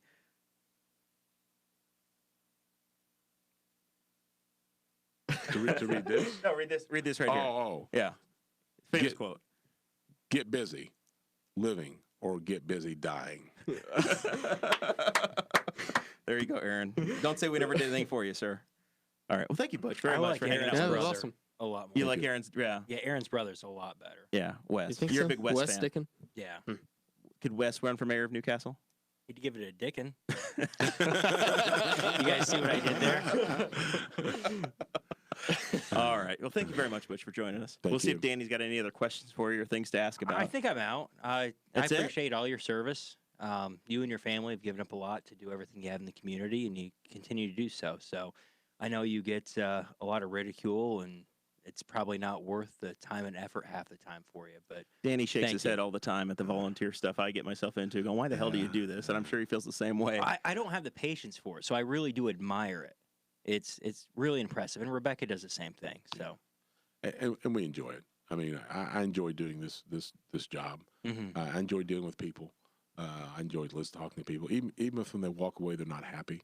As long as I'm honest with them and give them, the best shot that I can give to them, then that's the best I can. But hope for. it gets so personal so often, and people get mean and nasty, and you want to walk away and just say, "I'm not a shitty guy. Why are you being hateful to me?" But Well- I mean, you guys handle it really well. So But they're very passionate about what they believe, mhm. and what they believe may be right. But Right. they're very passionate about that.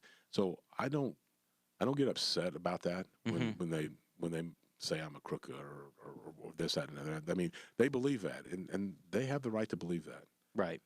So being a cop for 39 years, being threatened, hmm I'm okay with that. Right. Well, thank you anyway. You ever watch Parks and Rec and just watch the community forum meetings and go, yep, I know the feeling. Nope.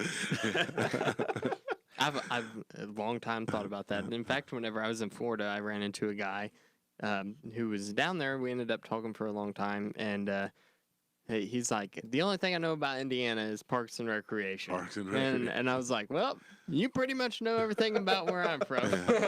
Every small town in Indiana, I feel, is the same way. We don't have Little Sebastian, but we have the Doughboy. All Sure. right, Dakota. Final thoughts. We've already got our first Patreon subscriber, by the way. Facebook.com/Patreon. That's right. Actually, you know what? We better reload the page and make sure.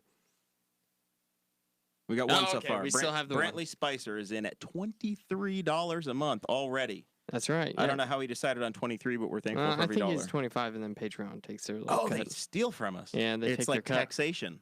Yep. Oh, Man, I bet the county gets their VIG off of it too. Hey, my Oh, road that's has all 2 right, though. lines. That's all right. I will take it, Brantley. And if you, Brantley, better encourage everybody to get us to the $150 mark a month, because I can tell you right now that my wife is super excited to try to start this podcast, and you know, she's really big into like conspiracy theories. She's You mean not like- a You mean She- like that conspiracy that says that if the commissioners rezone that one parcel to light industrial, that it's going to be a windmill laydown area for the big construction job? I've heard that. Yeah, I've Is there heard any that truth to before, too. one? Yeah. Of course, No, my question to you is on conspiracy theories, is your wife going to be upset because you didn't know her name at the beginning of this True. podcast? I don't know. Okay. Hopefully she didn't watch it. Yeah, let's hope not. Well, she's in the other room. I think she was. She at least heard us. But anyway, so she's really excited to start that podcast. She likes researching conspiracy theories because she's, you know, it's one of those things where both of us, like at nighttime, whenever you're laying down, it's like, how do people believe this stuff?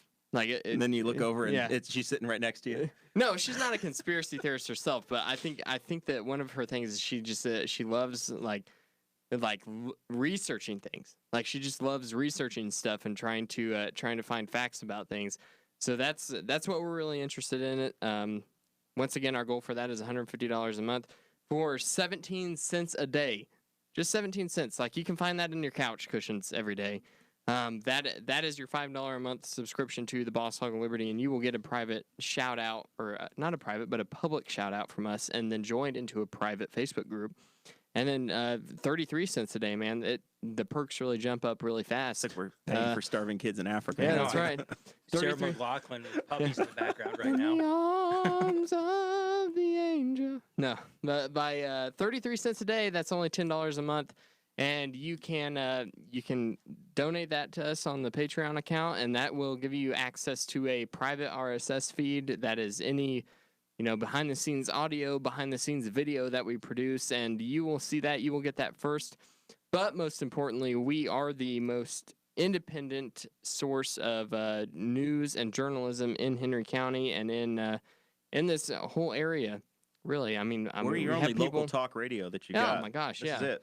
and video sources, everything. So it's like I said, man, it's a really big deal, and we need people to support us. Like, I mean, I don't know how much time you spend a month, but I feel like we're pretty equal. Yeah, on- I don't on want to this. add up the time. I'll cry. Yeah, it's like a part-time job, and I mean, it's not really about the money because we're not going to be pocketing any of this. It's going to be going straight towards the studio that we're going to build to make us seem more professional, but we will still keep the jokes flowing. Lori Hall wants to know if this is only a political podcast. No, but it is political season. We have had everybody on here from Robin Miller, the IndyCar guy, to we've had people that live out of their van just for the sport of it, to Yep. friends of ours that run golf courses. It's a general interest show. Actor and We had an model Ben actor- Smith. Yeah, Ben Smith from Newcastle. All kinds of different folks on here. It's a general interest show. A couple weeks ago, we had Blonde and Brunette on, and that was very little politics in that one. But right now, it's election season. It's primary election season, so we're in that series doing the local government. Follow Dakota, Tokad Savad on the Twitter. Yep, at Tokad Savant on the Twitter. We've We got a- now have a Boss Hog of Liberty Twitter page, and I actually tweeted from my Twitter account the other day, and it got 1 like, and It that was was me. from Jeremiah. Because it said Dakota tweeted. Yep, that's right. All right, final things from me here, real quick. There's some more road construction coming. I don't know if it's on your radar yet or not, but I-70 is getting some work in Henry County. I-70 over the Flat Rock River, both those bridges are getting replaced this year, and next month's letting. So if you guys It's travel like to you're Ohio, bidding on these jobs. I sold one. I sold one, and the Sorry, other one Joe. I'm bidding on in a couple weeks. I saw it today. I-70 over the Wilbur Wright Road over the I-70, bidding next month as well. So we got. So you lots- got your work cut out for We you. hopefully, if I get it, it's all. I have to be cheap. I don't. It's not guaranteed, even though I live here. Couple cool things, announcements. The 4-H Youth Day of Service is coming up in Henry County, Memorial Park, 9 a.m. on Saturday, April 28th. If kids want to show up or anybody wants to show up, it's going to be sponsored by 4-H, but we're going to be working out at Memorial Park. So a real opportunity to help participate in the county's future. Very excited. Dakota got the Patreon set up. We've got these brand new Shure microphones that I'm going to protest for a long time because I'm trapped. I can't move around the way I normally like to. Butch, it was just like the show notes. As soon as I started writing show notes, Jeremiah hated them. I felt like he was boxing me in. He wanted this to be free form and like an impromptu class, like we were some hipsters in downtown Indy. And then now we had a podcast a few months ago to where I was like, we'll just go, we'll go free on this one. No show notes. And he actually ended up writing show notes the day before. I did. I made my own because I couldn't take it. So I know that these mics are going to be the exact same way. He's going to fall in love with them, and then he's going to go do a podcast like the one he did up in Maryland, and they're going to have condenser mics like we had before, and he's going to, I hate these now. That's the way it goes. Thank you, everybody that's watching and listening and for subscribing to the Patreon page. It's going to be the lifeblood to keep this show going, to help pay for these microphones. This show's going to go as far as the fans and supporters are going to take us. And we're trying to do community service with it. We set up at one of the recent park board meetings. I think we're going to be at the next Memorial Park Board meeting. We're going to elbow our way into the front row at the commissioners' meeting and record a few of those too and make it available to the public. So we do all of that with the support of the people and the public, and we thank you very much. Until next week, I think we have Betsy Mills next week. Betsy Mills, that's right. Betsy Mills running for Henry County Council in the western part of the district. So she's a really interesting person. We're excited to have her on. She's challenging, and it's going to be an interesting episode. So look forward to that a week from Thursday, or a week from now. We'll see you then.